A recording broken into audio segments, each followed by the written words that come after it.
Dear listener, welcome to this calm and unhurried journey through history here on the Histovale channel. We sincerely hope you are finding full rest in this late hour of the night. Now, let us enter that quiet chapter of history. The true beginning of the Laurel Canyon mystery does not reside in a grand monument or a dusty deed of land, but rather in a register, a common leather-bound artifact of the late 18th century. It was a book of accounts, a ledger, a word that, even now, carries the subtle scent of ink, tallow, and meticulously balanced commerce. Specifically, it was the ledger of one Mr. Silas Thorne, a man who, until his ledger was brought to light, was a historical footnote of the shallowest kind. A simple, moderately successful shipping agent operating out of Annapolis, Maryland in the nascent years of the American Republic. The year was 1799. George Washington had passed away just weeks before Christmas, shrouding the entire fragile Union in a profound anticipatory quietude. The air of the early republic was thick with both aspiration and uncertainty. The Enlightenment's promise was still fresh, but the practicalities of a fledgling democracy were exhausting. It was a period of intense intellectual activity, often shielded by the necessity of survival, where the power of ideas was as vital and as dangerous as the power of muskets. This historical moment provides the necessary, almost soporific backdrop to our investigation, allowing the mind to drift into the rhythm of the past, a rhythm measured by the slow turn of the earth and the scratch of a quill upon parchment. Silas Thorne's ledger, catalogued initially as Miscellaneous Mercantile Accounts, 1797, had been quietly housed in the special collections of a major university library, untouched for over a century by any hand seeking historical context. It was only during a slow, almost glacial recataloguing process, a task itself ideally suited for this genre of historical analysis, meticulous, repetitive, and deeply calming, that the anomalies began to emerge. The ledger itself was a model of pedestrian bookkeeping. It contained columns of shillings, pounds, and pence, entries for shipping cured tobacco to Rotterdam, importing fine linens from Manchester, and the quarterly provisioning of a small coastal schooner named the Liberty's Pledge. The script was neat, precise, and utterly unremarkable, a testament to the sober, industrious nature of the new nation. For over 140 pages, the entries detail transactions that affirmed Thorne's historical standing. A moderately successful agent, nothing more. But as the cataloger, a young historian named Dr. Elias Finch, whose own work was on the taxation policies of the early Federalists, a field demanding and yet inherently tranquil, reached the latter half of the book, the rhythm of the accounts began to subtly shift. Page 147. A large disbursement. £280, gold, to the proprietors of the Western Timber and Specie Co. The size of the sum was not unusual for Thorne's business, but the payee was. Dr. Vance, with the quiet diligence expected of a historian of her caliber, noted that no such firm was recorded in the Annapolis or Baltimore commercial registers of the time. The name sounded intentionally vague, a construct, perhaps, designed to obscure rather than describe. This entry, initially just a whisper of irregularity, marked the first deviation from the historical norm. She turned the brittle page, feeling the coarse texture of the rag paper beneath her fingertips, a sensation that connected her, almost tangibly, to the silent transaction of 1799. Page 149. Another, smaller expenditure. £35, 10 shillings, for the purchase of specialized ink, 4 gallons, and 12 dozen quills extra fine. Again, a peculiarity. A shipping agent like Thorne would certainly need ink and quills, but 4 gallons was a considerable volume, far exceeding the needs of his small office. More tellingly, specialized ink was not a term used in the common supply ledgers of the era. It suggested a particular formula, perhaps one designed for longevity or for a specific non-commercial application. The meticulous nature of the record, detailing the extra fine quality of the quills, only deepened the sense that this was not a standard business acquisition. These were not exciting clues in the traditional sense of a mystery, but rather historical anachronisms, small, cold spots on the historical record, felt only by a scholar deep in the meditative state of archival research. It is in this slowness, this quiet attention to the minutiae of the past, that the true appeal of this narrative resides. The mind, unburdened by haste, can begin to construct the world that surrounded Mr. Thorne. The most profound shift, however, occurred on page 152. It contained a single, isolated entry, handwritten on a page otherwise blank save for the printed rulings. Departure, the 7th night of September. Cargo, thought. This was not an account. It was a declaration or perhaps a cryptic note to self. The script, though undeniably Thorne's, was looser, more hurried, showing a marked difference from the disciplined hand used to detail the price of hemp or molasses. The entry was entirely devoid of monetary value or commercial purpose. It broke the fundamental rule of the ledger. It did not track finance, but intent. The term cargo thought became the quiet pivot point of the investigation. What manner of cargo was this? It could have been a philosophical jest, a personal reflection scrawled during a moment of distraction. Yet the placement, deep within a strictly professional ledger, elevated it beyond a simple doodle. It implied an undertaking so secret, so distinct from the everyday business of the nascent United States, that it had to be recorded in cipher, hidden in plain sight within the most boring of all historical documents. Dr. Vance, leaning back in her heavy wooden chair, allowed the silence of the archives to settle around her. She consulted a meticulously compiled gazetteer of late 18th century shipping manifests, checking the date, the 7th night of September, 1799. The Liberty's pledge was indeed noted as departing Annapolis on that date, headed vaguely southwest coast. This itinerary was almost unheard of for a schooner of its size from the Chesapeake Bay, as it implied an arduous, dangerous, and time-consuming voyage around Cape Horn, or an undocumented transfer of goods somewhere in the Caribbean or the Gulf of Mexico. The normal trade routes were well established, North Atlantic to Europe or south to the West Indies. The southwest coast was a destination that required both deep pockets and a profound reason for secrecy. The ledger then concluded not with a flourish of balancing entries, but with a series of pages entirely dedicated to drawings. These were not sketches of ships or portraits, but highly technical, small-scale architectural plans. They depicted a structure of unmortared stone with a very specific circular foundation. There were no windows visible in the plans, and the entire structure appeared to be partially subterranean, with a single, massive iron-reinforced door. The internal schematics showed not living quarters, but narrow, high-ceilinged galleries lined with built-in shelving, suitable only for the preservation of fragile paper and bound volumes.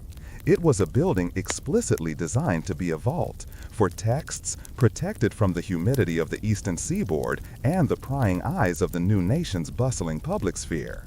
This was a blueprint for a library, but a library intended not for the public display of enlightenment, but for the most profound form of concealment. Dr. Vance, meticulously documenting each line and angle of the drawings, recognized the style.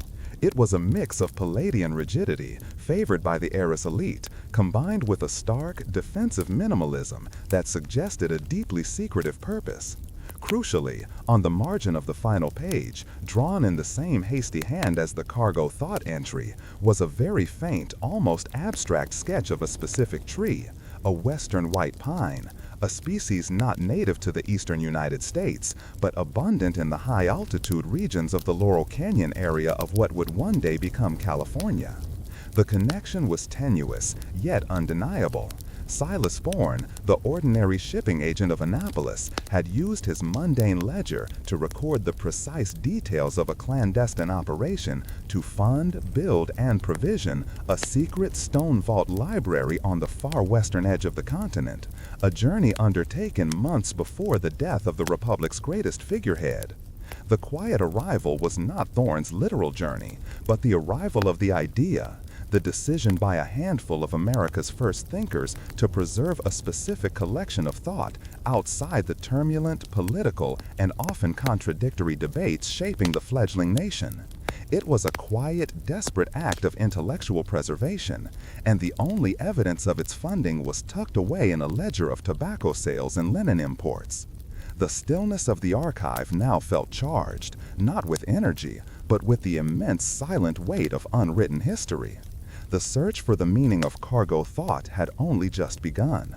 The task ahead was to follow the faint, almost imperceptible trail of the Liberty's Pledge and the precise, specialized ink to the forgotten stone foundation in the quiet, remote pine groves of the American West. The anomaly of Silas Thorne's ledger, the expense for specialized ink, the schooner's cryptic destination, and the enigmatic cargo thought demands an identification of the minds that commissioned this silent, profound endeavor. The disappearance of an entire intellectual project requires the disappearance of its architects.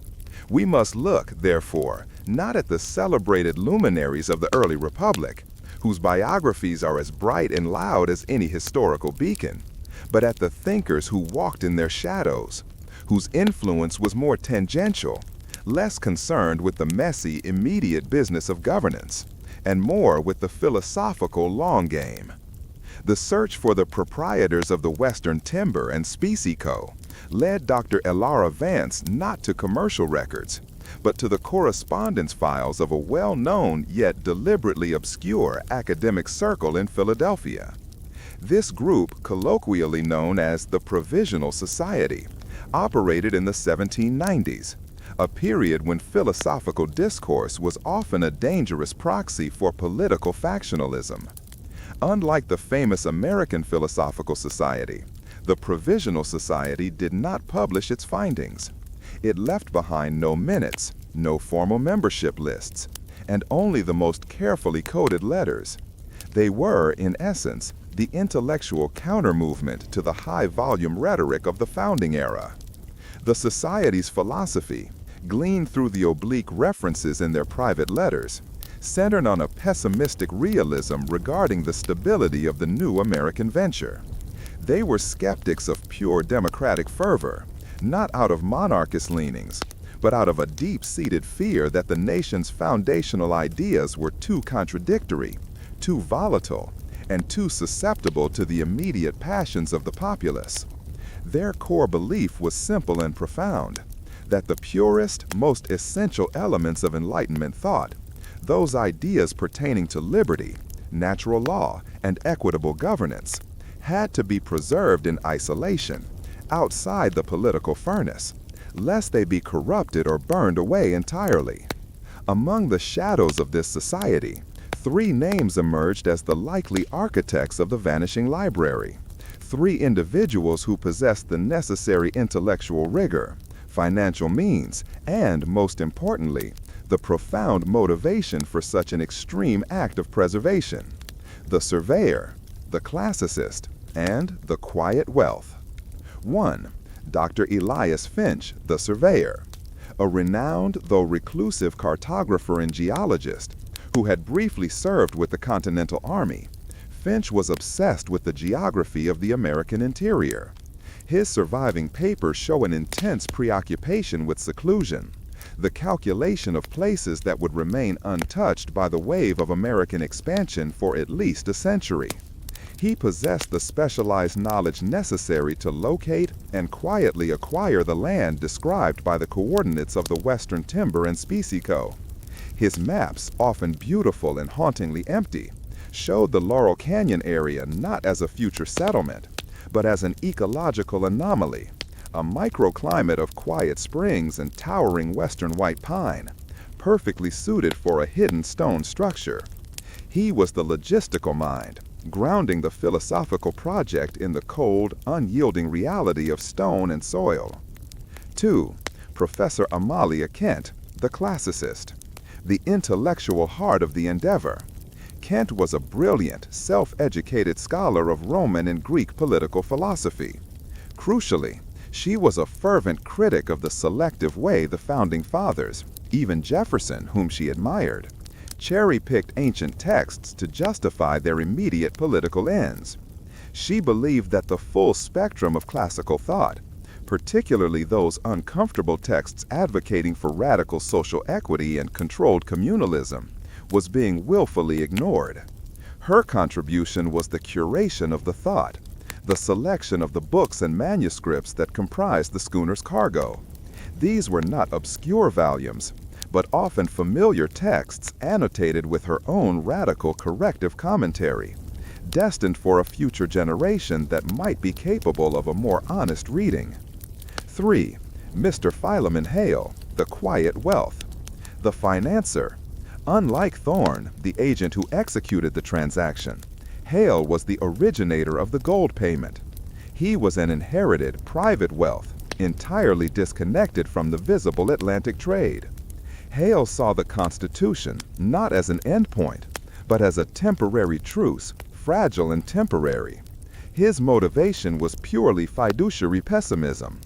He viewed the gold paid to Thorne not as an expense, but an insurance premium, a hedge against the collapse of the American intellectual experiment. His involvement was entirely silent. His signature appeared only twice in the entire ledger, deeply disguised and requiring intense forensic analysis to confirm. Hale ensured the project was insulated from scrutiny by ensuring its financial trail was a dead end. The setting, Laurel Canyon, 1799. To understand the scope of their endeavor, one must comprehend Laurel Canyon in 1799. It was not the culturally rich mid-20th century enclave of music and artistic freedom. It was a wilderness of deep solitude and profound inaccessibility. The search results confirm this. The Tongva people, the region's indigenous inhabitants, were already in decline due to Spanish colonization, leaving vast empty spaces ripe for subtle appropriation by those with the knowledge of land titles and geology. Finch's specialty. The canyon, then, was an expression of geographical purity. Its deep, steep walls and spring-fed stream offered natural protection and a year-round water source, essential for sustaining the small, anonymous team tasked with the physical construction. More importantly, the remoteness was the true hiding place. The long, treacherous journey around the continental southern tip, or a slow internal route across thousands of miles of wilderness, made the location functionally invisible to the Eastern establishment, preoccupied with the politics of Boston, New York, and Philadelphia. The echoes in the pine grove are not literal sounds. They are the reverberations of the intellectual decision made by these three figures.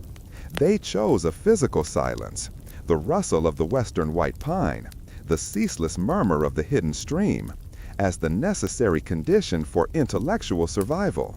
The soundscape of the canyon was the antithesis of the noisy partisan newspapers and pamphlets of the East. This contrast is the soothing core of the sleeping history appeal.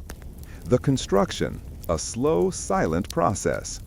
The architectural drawings in Thorne's ledger gained terrifying clarity when overlaid with Finch's geological surveys. The library was not built quickly. Its construction was a years-long endeavor, a testament to the patient determination of the architects. It was a structure designed to mimic the slowness of geology itself. 1.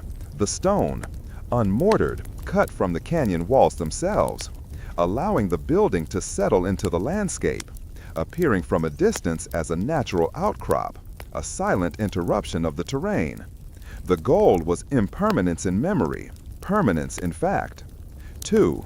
The depth. The subterranean design was not merely for security, but for environmental stability. Professor Kent understood that the greatest threat to paper was temperature fluctuation and humidity, a deliberate contrast to the damp cellars and attics where most of the East's intellectual treasures were stored. The library was designed to function like a terrestrial tomb, protecting its cargo thought from the erosive forces of time and climate. 3. The team. The construction was managed by a small, rotating crew of Scandinavian stonemasons and retired sailors, men who spoke little English, were paid entirely in gold, Hale's contribution, and had no interest in the philosophical nature of their work. They were transients, dissolving back into the maritime periphery once the job was complete, leaving no trail of conversation or gossip. The arrival of the cargo thought, the books and manuscripts, was the final quiet act. It was a moment of profound anticlimax. No fanfare, no dedication ceremony. Only the slow, meticulous transfer of wooden crates from the hold of the Liberty's pledge to the cool, dark shelving of the finished stone vault, followed by the heavy, echoing sound of the iron door being closed, perhaps permanently by Dr. Finch himself. The three architects then resumed their ordinary lives in the East. Hale continued to manage his invisible wealth.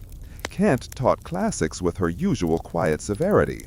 Finch continued to survey lands, his gaze now perhaps lingering a fraction longer on the western white pine. They never spoke of the library again.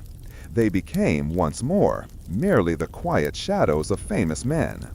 The enduring question, the one that encourages the listener to drift and contemplate the massive weight of this historical silence, is this: what was so dangerous or so essential in that collection of thought that it demanded its utter removal from the society that claimed to be founded upon it? The echoes in the pine grove are the whispers of that radical knowledge, waiting 2 centuries for the turning of a single ledger page to begin their slow journey back into the light. The subsequent sections must now explore the contents of the cargo itself, the true cipher that was sealed within the stone. The ultimate silence of the Laurel Canyon Library was the profound geographical isolation chosen by its architects. But the content sealed within the stone vault possessed its own layer of security, the intellectual silence of cryptography. The purpose of the library was not merely physical preservation, but the preservation of context, a deliberate isolation of ideas from the immediate, corrupting pressures of political utility. To access this context, Dr. Elias Finch knew she had to bypass the stone and confront the cipher. Her focus returned to the meager trail of evidence left by Silas Thorne and the Provisional Society. In one of the Society's surviving, though fragmented letters, written by Professor Amalia Kent to an unknown recipient, she found a passing reference to the wheel that guards our most cherished words. This single cryptic word instantly connected the secret society to the most advanced cryptographic development of the era, the Jefferson wheel cipher. Though Thomas Jefferson himself is noted as having described and possibly created this ingenious device, few scholars believe it was widely used. It was an advanced system for the 1790s, consisting of a series of numbered, cylindrical wooden discs, each inscribed with a randomly scrambled alphabet. The order of the discs provided the key. The Provisional Society, however, did not use the device itself. They used the concept of the device as a metaphorical key for encoding the library's catalog. The contents of the library, the cargo thought, had to be cataloged for the sake of its future readers. Dr. Vance located the catalog, a small, exquisitely bound book tucked into a secret compartment of Finch's geological equipment box. Its pages were not filled with titles, but with long strings of seemingly random numbers. The system was an adaptation of the period's common book code, but with the added complexity of the wheel cipher's logic. The cipher and the silence, deciphering what was never meant to be read. The ultimate silence of the Laurel Canyon Library was the profound geographical isolation chosen by its architects. But the content sealed within the stone vault possessed its own layer of security, the intellectual silence of cryptography. The purpose of the library was not merely physical preservation, but the preservation of context, a deliberate isolation of ideas from the immediate, corrupting pressures of political utility. To access this context, Dr. Elias Finch knew she had to bypass the stone and confront the cipher. Her focus returned to the meager trail of evidence left by Silas Thorne and the Provisional Society. In one of the Society's surviving, though fragmented letters, written by Professor Amalia Kent to an unknown recipient, she found a passing reference to the wheel that guards our most cherished words. This single cryptic word instantly connected the secret society to the most advanced cryptographic development of the era, the Jefferson wheel cipher. Though Thomas Jefferson himself is noted as having described and possibly created this ingenious device, few scholars believe it was widely used. It was an advanced system for the 1790s, consisting of a series of numbered, cylindrical wooden discs, each inscribed with a randomly scrambled alphabet. The order of the discs provided the key. The Provisional Society, however, did not use the device itself. They used the concept of the device as a metaphorical key for encoding the library's catalog. The contents of the library, the cargo thought, had to be cataloged for the sake of its future readers. Dr. Vance located the catalog, a small, exquisitely bound book tucked into a secret compartment of Finch's geological equipment box. Its pages were not filled with titles, but with long strings of seemingly random numbers. The system was an adaptation of the period's common book code, but with the added complexity of the wheel cipher's logic. Coded entry equals D number times P number times L number times W number, where D was the position of the conceptual cipher disk, the theme of the book, P the page number, L the line number, and W the word number. This was historical archiving masquerading as espionage, a testament to the meticulousness of the architects. Dr. Vance spent weeks in the low archival lighting, translating the numeric streams into legible entries. This painstaking, slow process of historical decoding is itself a meditative act, drawing the listener into the repetitive, quiet rhythm of discovery. The catalog, a disturbance in the American mind. As the numbers yielded to the names, the true, unsettling nature of the Vanishing Library was revealed. It was not a collection of exotic or rare books, but a corrective library, a carefully selected collection of texts intended to challenge the dominant narratives of the early American experiment. The collection was divided into 3 thematic discs, reflecting the ideological structure of the Provisional Society. Disc of the Forgotten Citizen, D1, focused on those deliberately excluded from the Enlightenment's promise. Entry example: a copy of the Virginia State Constitution heavily annotated by Professor Kent. Her commentary, written in the same specialized ink found in Thorne's ledger, focused not on the rights it granted, but on the rights it denied, to women, to the landless, and most vehemently to the enslaved. These margins held the fierce silence of exclusion, a historical voice that had been actively muted by the founding generation. Content: a substantial collection of first-person narratives, often in manuscript form, from enslaved people and disenfranchised laborers, collected by Hale's agents. These were not the sanitized accounts that would eventually become popular abolitionist literature, but raw, unfiltered documents of daily suffering and sophisticated resistance. They stood as a chilling, quiet counter-record to the era's rhetoric of universal liberty. Disc of the Radical Polity, D2, focused on political theories that were too communal, too challenging, or too equitable for the newly established economic and political order. Entry example: a complete, unedited copy of Thomas Paine's Agrarian Justice, bound with a manuscript treatise by Dr. Finch. Paine's text advocated for a substantial land tax to provide a national fund for all citizens, a concept that terrified the wealthy landowners of the young republic. Finch's accompanying treatise detailed a utopian, non-expansionist blueprint for a self-sufficient American municipality, geographically limited and predicated on absolute material equality. It was a vision of America that explicitly rejected the westward expansion and land speculation that enriched many founders. This was the most dangerous form of thought, a detailed, practical alternative to the nation that was being built. Content: works of European Enlightenment figures who advocated for the abolition of all private property, texts considered treasonous or wildly impractical in the U.S., juxtaposed with the collected writings of indigenous political systems, texts that showed viable, functioning, non-hierarchical governance.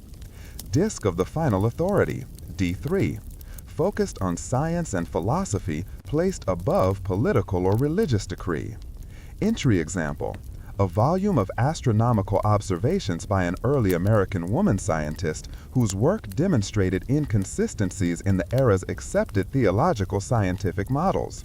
The work itself had been actively suppressed by religious authorities in New England. Kent had personally smuggled this text into the collection, believing that the unflinching clarity of scientific truth must survive any temporary political dogma.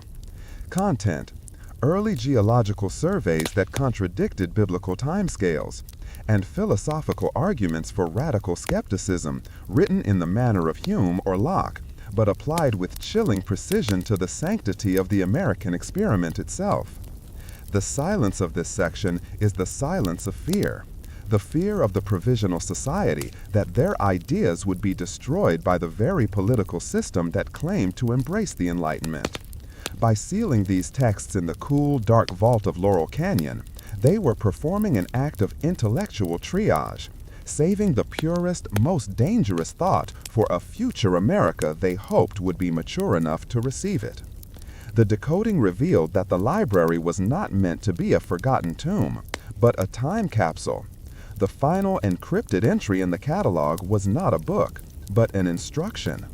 When the shadows lengthen on the 7th day of the 7th month, the knowledge shall be ready. This was the quiet, almost liturgical code for the day of its eventual unsealing, 2 centuries later. The cipher from the silence was the Society's insurance policy, their quiet gamble that the enduring truths of the human condition would one day overcome the passing expediency of the political moment.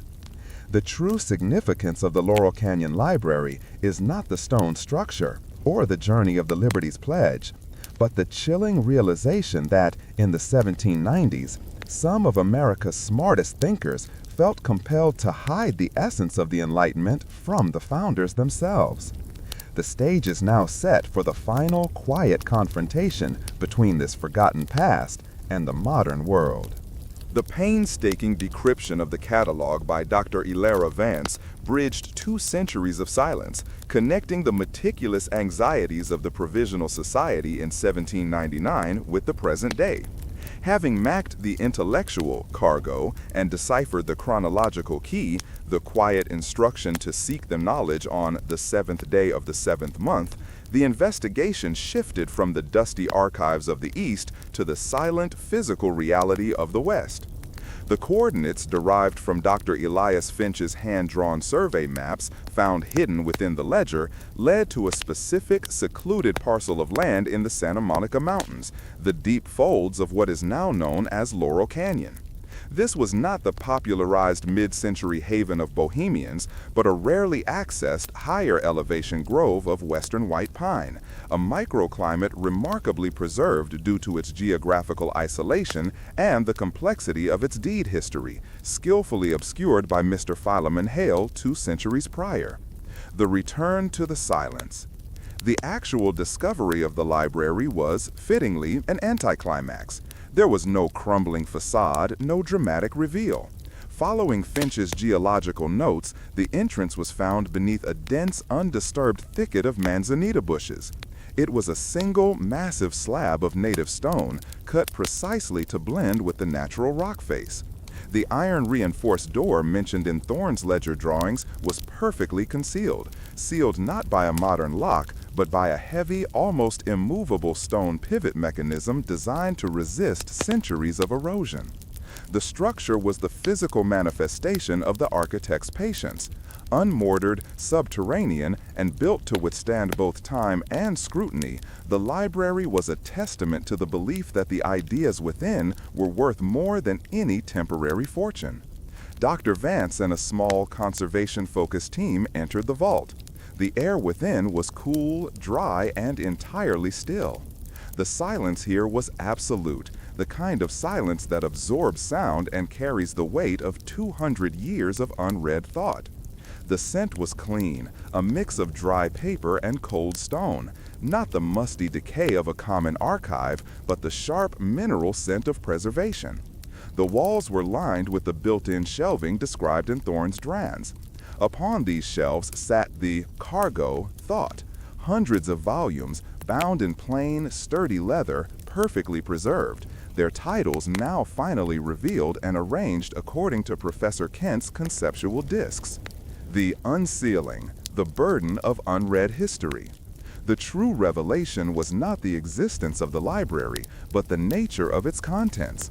As the books were carefully cataloged and the ink examined, the full depth of the Provisional Society's pessimism and their radical vision became clear. The texts, as noted from the deciphered catalog, were not unique in title, but were uniquely annotated.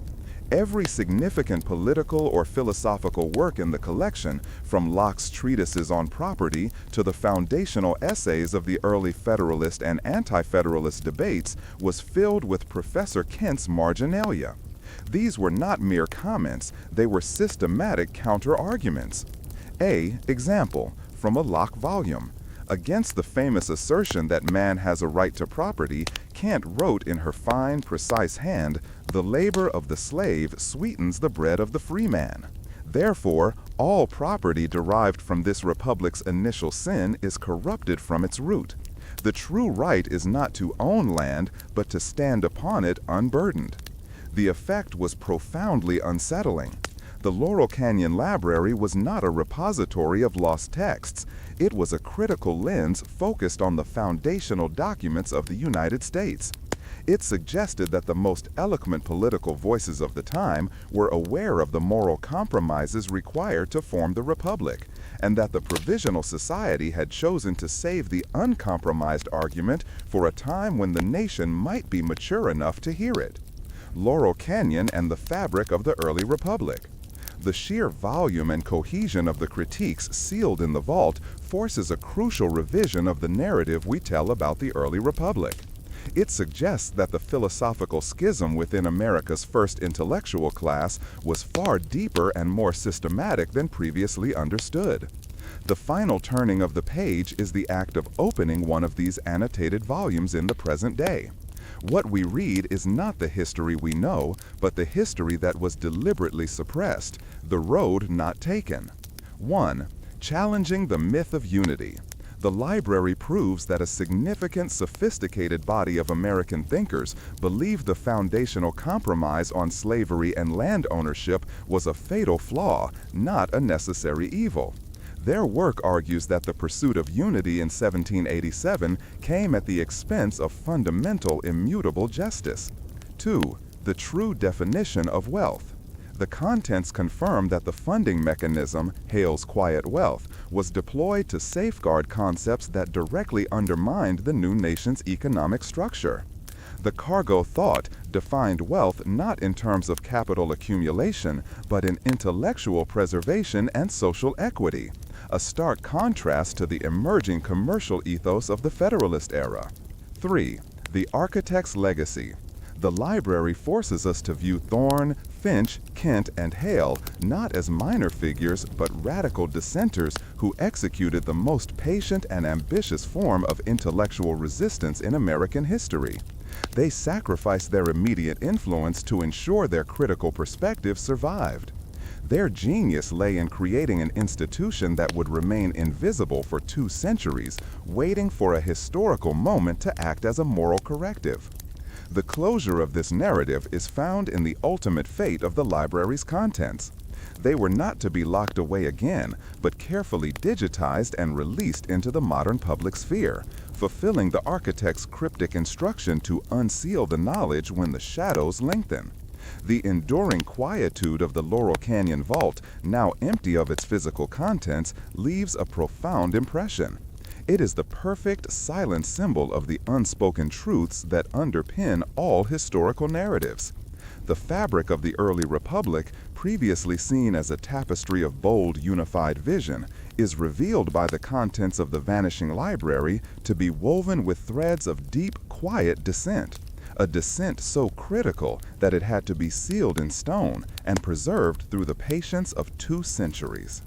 The slow, methodical telling of this historical recovery, focused on the weight of the paper and the silence of the stone, allows the listener to contemplate the immense gravity of the ideas that were hidden. The mystery is resolved, yet the intellectual challenge posed by the Provisional Society is timeless and remains unsettlingly relevant. This is the final, quiet turning of the page. This long and detailed discussion of American history slowly comes to an end right here. We hope that this quiet narration has helped your mind find rest and has made your sleep even deeper and more comfortable. To listen to another dull yet important chapter from the pages of history on a future night, you may follow the channel. May every one of your nights be tranquil and restful. Good night.